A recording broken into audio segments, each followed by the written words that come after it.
Luis Alfredo Garavito Belos, known as La Bestia, the Beast, or the Beast of the Andes, is one of the most prolific serial killers and serial rapists in modern history.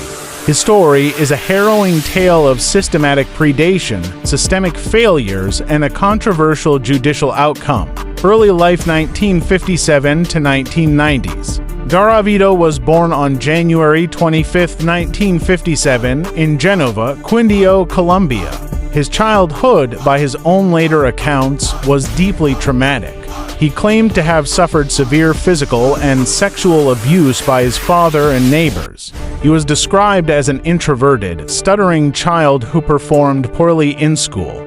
Despite this, he later presented himself as a well-read, socially engaged person, volunteering for charity and even leading a local Boy Scout group, a facade that would later aid his crimes. Psychiatrists who evaluated him diagnosed severe personality disorders, including antisocial and borderline traits, likely stemming from this early trauma. Modus operandi and the crimes mid-1990s to 1999.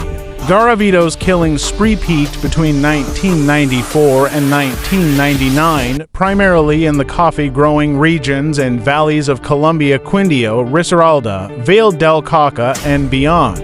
Victim profile: almost exclusively poor, street children boys aged 6 to 16. He targeted runaways, shoe shiners, and street vendors, marginalized kids less likely to be immediately reported missing. Method: the investigation and capture. The sheer number of missing children eventually forced authorities to recognize a pattern. Initially, the disappearances were blamed on organ trafficking gangs or guerrilla groups. A major break came in 1997 with the true number is believed to be much higher. Based on his diaries and maps, authorities and researchers estimate he may have killed over 300 victims, possibly as many as 400 across Colombia and possibly in Ecuador and Venezuela. The exact total will never be known. Controversial sentence and incarceration. In a highly controversial deal, Garavito cooperated with prosecutors in exchange for a drastically reduced sentence. Despite being convicted of 138 murders, Colombian law at the time capped prison sentences at 30 years, later changed to 60 years for multiple homicides. Furthermore, for his cooperation and for rehabilitating in prison, earning a law degree via correspondence, he received additional reductions. His final sentence was 22 years, later slightly increased to 23, with a possibility of conditional release in 2023.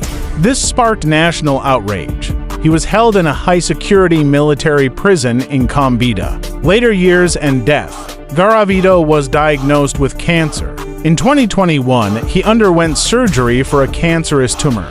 He died in a hospital in Valledupar on October 12, 2023, at the age of 66 from complications related to cancer. He died while still in state custody, never having been released.